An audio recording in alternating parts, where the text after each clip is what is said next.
olunaku olwaleero awo ekyebando tugenda kuba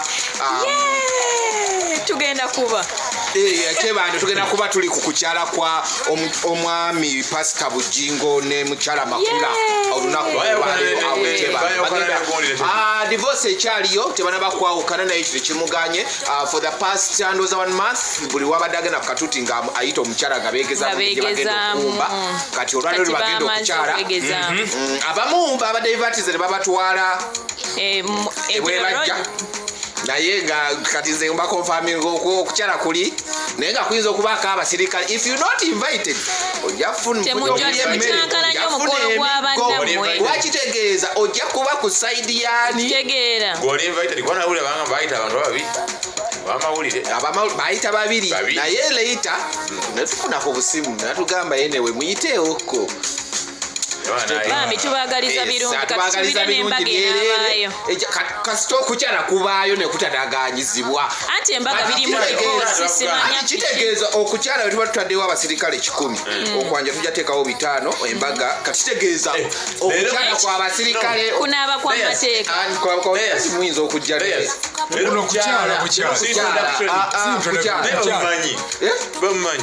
kukyala tebayita bagenyi abantu tebatawaana batono babirawo bantu basinga anti era tekibagaana mmwe abatutwala mu kooti okujjo kyanga muyinza okujja ne mukyankalanya naye nze kyengamba kumbaga omwana omukyala alina backup olitanadivosinga mu mateeka tedi alina backup emabega olitanadivosinga mu mateeka ate eno kubeera ondaki saidi ono wano ng'okirebwa abo mbona tebakwatagana tebakwatagana ono kati ate akwatagana ne Nansana kitegedde kati ate omukyala mukulu akwatagana ne Rubaga awo tugamba kino tugerayiwa battalion mubadde mwogera ki badde mpuliriza lulimi lw'Masaka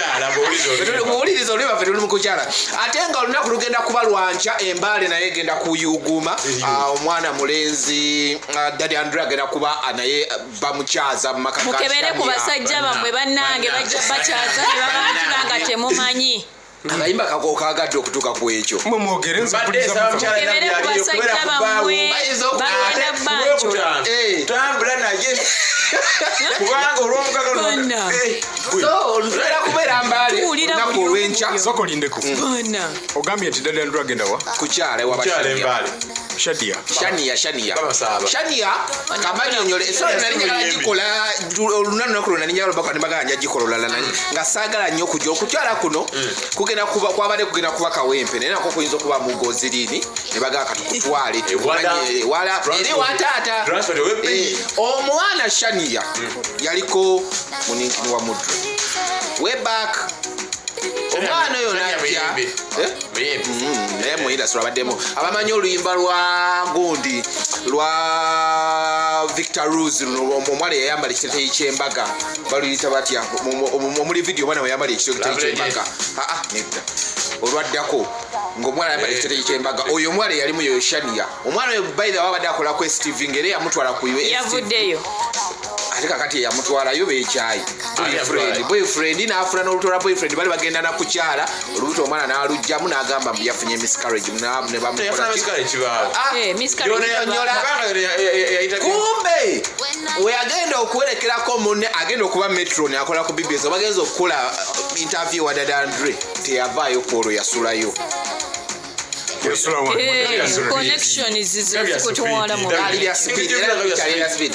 ne basazaamu okwanjula kw'omulenzi kati batutte kwa Daddy Andrew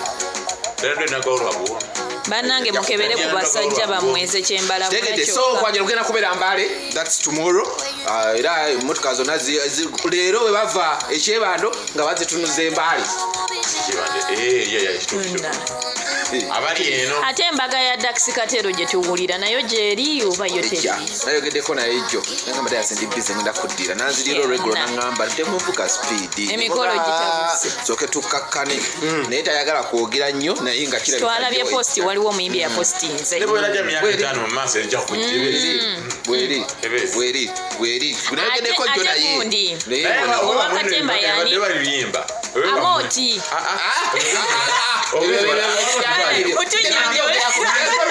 Amoti ne baba yabalino batya oyo comedy wa ewaffe omuntu mutuufu but it was a photo shoot naye nga yeyo omuntu mutuufu naye nga emikolo photoshoot tubitegedde obadde kinagamba ninabankola naye simuyi ba in-laws nga tebannamunoonyereza temutudisappointinga twagala tubeera kiki kyogaba photoshoot eyamoti eyoli photoshoot ffe katulyogereye bw'aba atya yabadde photoshoot naye ng'omuntu yeye anti kyekyakonfusiza abantu ngabamanyi tulaba zikapshoni gundi garments by tate weya engoye ezo wezityo tugenda olaba zishuude sapati kyembuuza tetuganye tuwunza mulekerawo tusiriwaza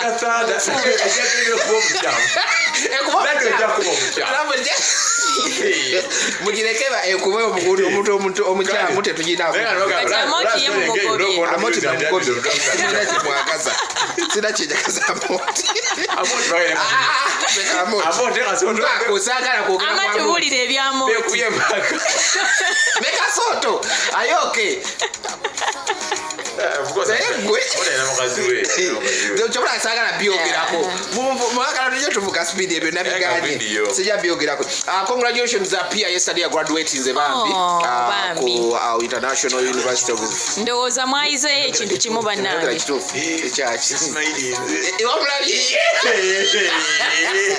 sajja lebaagikola kituufu ne one Saturday nali naye nga tayagala kuseka kate kyafaayo asibiraddaani ani luli bagamba omuntu alina smile ennungi alaga ebintu bya waggulu kati luli abadde atulaga bwa wansi gokka ate haafu aseka atya sawa sinaseka ati kati kigwayo buli nyali alinamu tunyo mix to vampires which is okay see kyali okay yasoko genda ku sajali nenda sina sajali era byonna kyekimu wetereza bagatwala ku sajali wakati bwase katayagala mbala bagaza mulayi erimu lyali lyayita kulinali wagaliragawa tuwulire ku mikolo emirala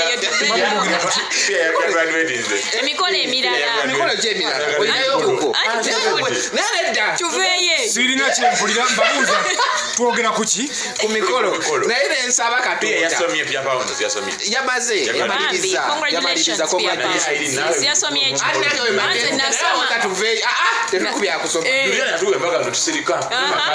kulusa omuntu agamba kaso kamaliza ki nemugamba naye wakyaliwo abalala naye muganda wange olabika nali ŋŋamba nti nogundi akaweta yakakeba akakutula akasindi nali manyi akakolera wa musabode naye gweolabika nakaweta kono ka musabode kyali muto bambi kyali muto kakozesa kyali muto ebintu ebyo mbitya kyali muto ebintu ebyo mbitya kaweta kikemwogera kyali muto eyokungalo oba olinaye endala simanyi yesterday yabadde birthday ya Namulondo era nga guest of honor gavumenti gwe yasindise okubeerawo ku mikolo gye okuba nga yakubiriza emikolo gyonna yabadde Amal Musuuza eya Rema ne bbaawe bakutte omwana omuto ne bamugamba genda Rema yazze n'ategera nti bannamawulire weebali n'agamba sinagenda yabadde ku Piato Namulondo omukulu ebyo batumutega bingi kati yaleta banyani wakuyita Bambi nanyumyamu awo n'akaaba ng'era olaba amaziga ga kikadde mulabira ddala Spice yabaddewo Spice yabaddewo ate naye yaliwo ku Google kati babitusi bali tebanakomawo bayikyali Nigeria ate Nigeria eriyo abasuusumusemu bajja ate nga bazigaba anti yayina okubeera ku birthday yo ate yayina okuleeta gundi ate nga balibo baali bati bazize eddiru we ziri abaana bazigaba abeeyo tebazanya kuba bangu kati gundi yabaddewo mukajja ofere lutayani webakula ekyakyalina okukula byanjawulo waliwo okuba kyali nga mwesanze bukulu Farida Ndawusi Namatovu Namulondo webakyakalanga naye Namulondo okimanyi kino kati alayika yabadde Farida Ndawusi kati talyogera Farida Ndawusi kati alinga eglaasi omulaba oyitamu bwoti amaaso gayitamu kati ndabirwamu otunula eno n'olaba ebiri eri lumu ajja kweyokya yesidemu wali omwagazi ati kakati woba osobola okumanga Namulondo kati ne Farida n'osobola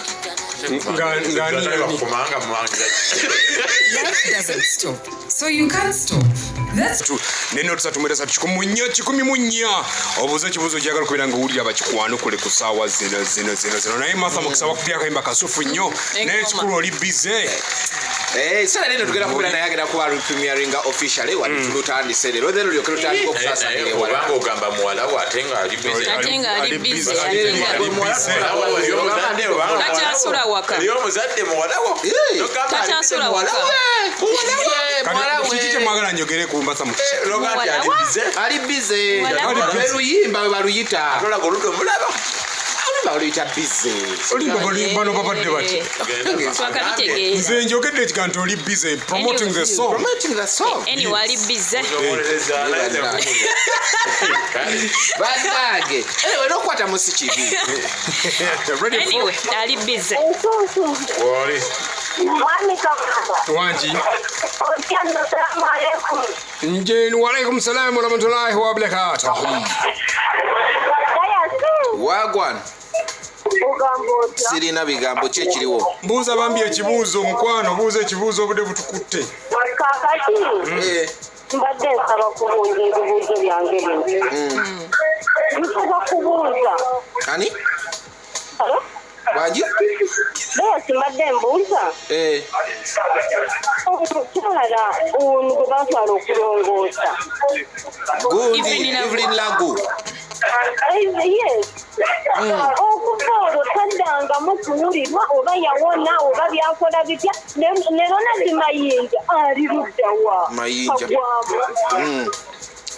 ambassador Ronald Mayinja naye bannange Mayinja bebalimu awazi ezajjanzi ezinaatera okubeera Mayinja waali ameketa akasente ke in all ways possible era ye president wa bakuba gundi band music ye president waabwe juzi yeronda ng'omuntu yayita olukungaana ati neyeronda nagaba efe ebirala mu bijjuze waali Evelyn Lagu was it last week that's when wenawulira nti embeera si nnungi era yaddayoko mu ddwaliro wadde nakasolo balinga bamujjanjabira so we just praying Katonda amwongezeyoko just kubongezanga ku budde naye nga ye embeera si nnungi as such era newoba olaba ebiseera ebisinga ku status ze si musanyufu buli ku makya ate kugamba Katonda n'olunaku olupya olumpadde ye message yeyo kasitangira banga manya Evelyn Lagu waali eva akiteka ku status Rotary giraba ngamanyi mbuuza tukikola ekyo balesagala tukikola Isima aliwaje Isima all access kati nze nina obuzibu bumu ne government yaffe omwana oyo yakera n'avuma Babi n'abaana ne bagamba no it is okay n'avaayo n'agamba ye yakolani n'ataani ne bagamba ka video akamu tekakola ki bwe yayogera akabomu aka police enkera bamutwalirawo anti eyo issue eri national yalwala gwe yatta munaiti yali national nedda gwe batte gwe bagamba ebyo byokutta tebalina bujulizi ebyaba mu babale n'obujulizi kyembuuza kiri kimu kyenjagala tuleeze ng'eggwanga ebintu ebimu omusango tutwalenga musango bwenatwalirimu nti oli akoze kiri nti tubalisaidi eryalyokke then bwalumbako mmwe si kituufu naye nga ebya kooti jjo bamurimandinze jjo yabadde bamuyita mu kooti ne bamurimandinga waliwo journalist omu yeefuula nnyo diehard ate ne yeefuula ayinomo bamukubira bamulengerera ku gate ng'ayingira mbu azze kukola interview ku nga bagira bamugamba ke ku kavidiyo ke nalaba omuntu gwe bagoba emisinde bino biveemu tebikwatako unless nawe ng'oyagala yingirayo waba kyaliwo komeeyo kubwakyaliwo ogamba ononatokamukooti bamugana tebamwabairo lyaki okay Hello Radio 4 ensozi zigoli agamba atya dayasi omulangira tewali taata mpozi gwe bananya musajja kalera mundabire koteka beautiful ali awo kimwagala nnyo define the word beautiful Patrick yes sebo wano kuna matagame kwa shopping mall muganda wange naye ekibuzo kyembuuza That's njagala ombulire mwana muwala gundi ngaabuze nnyo Helen Lukoma yene ekirala kusande yaliwa nali abaana ba media nga bavaayo gye bagamba nti ate wizo ne bagenda bamuteeka mu bya bulisikani oli ambuuliza kibuuzo nanga kakuddemu osubira nti kwali kwakubisa oba wizo kwogamba nti musajja yayitayo omwana yamugambye oba bamugambye wizewe engeri gy'oli ali ennyo oba gwe n'agamba wakiri nnyo obutwa n'enfu Alex mukulu wizo ye yabadde ansa ye atya yagambye wakiri nnyo obutwa n'enfu wa Grace Khan andi omanyi oli ye muli wasaza apangisibwa walwaganye akulemye mukubira wizo era kwekubira kalango walwaganye akulemye akubonyabonyeza tagira omwagalamu embuto naye ku Grace Khan yagambye wakiri nnyo obutwa n'enfu mweyagadde ne mukama okitegeera naye nga Helen Lukoma tanabula yaliko wano alina oluyimba olupya olw'abamaama lwe yafulumiza alina n'olulala lwali mu kushutinga just recently yabadde birthday ya mama bwali nasala akaviri bulungi era yaŋambye ye engeri gyeri genda balance nti government yagamba omwenkanokwano gwajja era ye n'agamba ayagala nnyo women on top kuba kimunyumira nnyo yeetoolerako yes so waali yebegera which is okay Radio 4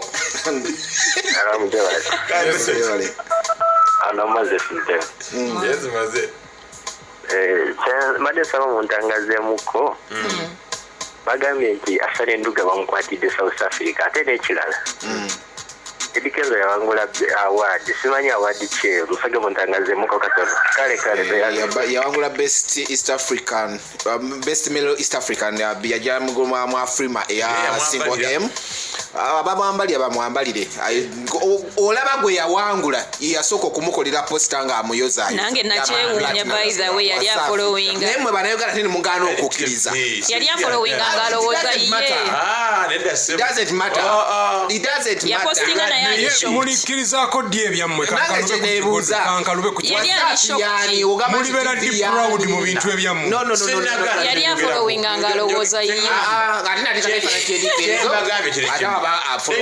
eri kampani yanjawulo n'omuntu nga by the way example as long as it's attributed to bwoyogera wasafi TV za gavumenti zipostinga ebyopolisi kalera weboogera wasafi obwongo oba obuddukirawa wasafi TV kale bulira Muzala wenye byammwe. Tukira ku Zuchu. Asali Nduga. Kakasana wolinya ku stage. Abantu balifuluma ne bali. Noyambala obuteeteeyi. Katukusabire.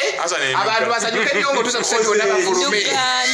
Anyway, katamala okuja dinda ko gatonamba kuddamu Asani Nduga. Nze njagala nnyo okubeera nga nzijawo business. Njagala abantu baffe mugereko mu Asak mufune piki boda zino muzifune ku ssente ntono ddala kuba kusumeri 0750 44556 Asaka tunda piki omuli TVS Bajaj 123 cc ne Hero Hunter. So jangu mu wiki ya mu banga lya wiki ogenda kubanga ofunye piki egenda kubanga gira ko comprehensive insurance permit bobato girina ne tracking device etekebwa mu piki yo. So gifune kati ku kibanja mpola atenga ngosalawo di lwogendo kola ki di lwogendo okubeera nga ojjawo omalayo ebbanja eryo. So tukutegeeza tebaffe Asaka we bali okubeera nga bakukyusiza obulamu ate ofulike boss wo. Ate banafa ba Ades Nutrition share bakugamba nti ne mumpe wena akashora kano osobola okwenywera. Kano kakolebwa kampuni ya Coca-Cola era nga ke kalimu obulo obwaddala. Kalimu ebirungo ebyenjawulo, kalimu vitamins B3, B6 wamu n'ekirungo ekya zinc. Bagamba nti kenywere wonna wooli mu dduuka lyonna ly'olinaanye weekali osobola okuba nga oddamu amaanyi. Ades Nutrition share the seed to succeed. So Hasani Nduga, yes, yagenda South Africa. Yagenda Doza. Ne babikolerayo. Hasani Nduga yali mu kivulu kya okutwala Chozeni Beki. Yomwe ya kirimo ekyokuba nti bamukutemba sinaba kukitegerako but yali mu kivulu ekyo Chozeni Beki we yatuuke South Africa bamukomyawo nga she knows it. Nga bagamba please we shall not put the whole country on risk. Please go back home. The reaction ya kawana. Anyway, Hasani Nduga baba bamukute ndoza bizo kuba mbonebyo wali tuleted obutwali. God forgive us. Ebyo nina abaana kaleera ne Irene temulina bakuzaala mwana so tomanyi Katonda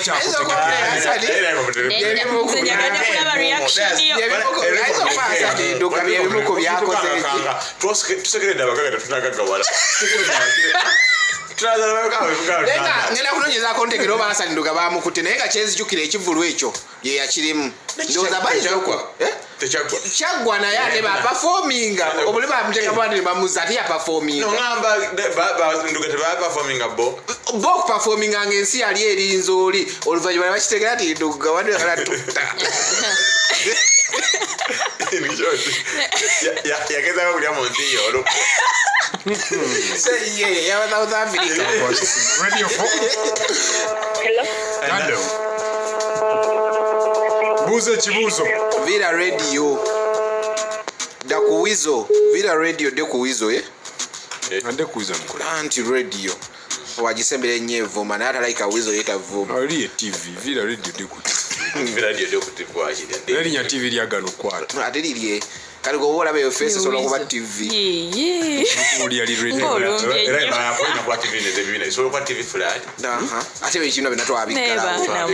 Kati yandi wadde TV ki. Bino bubera mu bande yo wansi. Kwa TV muntu wanje utoza kusobola. Era muzala ye talanta ya. Ngende ku talanta. Muzala ye sibiri mu lero. Lero kono yali ba. TV azisede muzala. Daya sisibulo vewa. So ina studio. Sijja kubakiriza kuvuluka abantu baffe abatimbira obulungi. Anyway, ngansibula. I want to call on Swangs Avenue. Please mutolo imbalu omwana. Olwa Kimuli Changa remix. Olwa lutaddeyo ate ne balukuba strike. Olwa mulimu. Olumba lwa Mudra. Baba wachi remix. Era tulaba featuring. Kitegeera naye ate mbolo kuba mulimu doziri ya Vinka batandise balukubye strike. Embade baga nabere ku page ya Vinka yokka. Bade banawutekayo. Banaluteka ate bakuba strikes zitalimu. Kana leo baba kubira amasimu bawoza tu we are working on it. I think maybe tebasoka kogera batesa ate kati Vinka yandikoze ne video ngate batesa. Video Mudra mwali bona gwe ani akora video Mudra leo lwataddeyo oluyima ne balukuba strike so Swangs mwetereze temutandika ate twagale kujjayo buvuye wamu obuli emabegeeyo nabadde ne Vampiro n'abaŋŋambako ebintu bingi interview nagikoze so ate temututankuula mutama kati totaze kutwala bingundi fo kyokuyogera totantebwa mubere bulungi nnyo Vampiro. Reggae Show on radio. Get ready for the best.